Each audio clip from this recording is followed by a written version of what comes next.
Hello, welcome back guys to Amalia Projects here. Today in this video I'm going to show you a tutorial how to change a Gmail password on Android.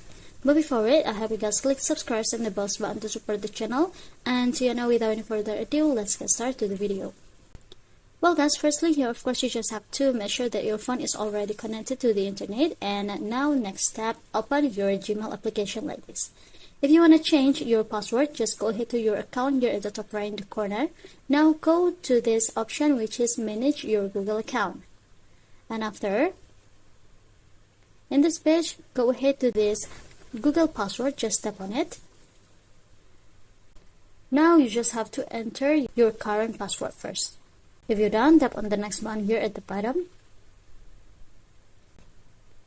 And after here, you can see two columns here guys. You have to enter your new password here at the first column and the second column for confirmation. So here I'm gonna enter it first, my new password.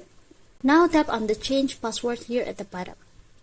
And yeah, as you can see, there are an information that password changed successfully.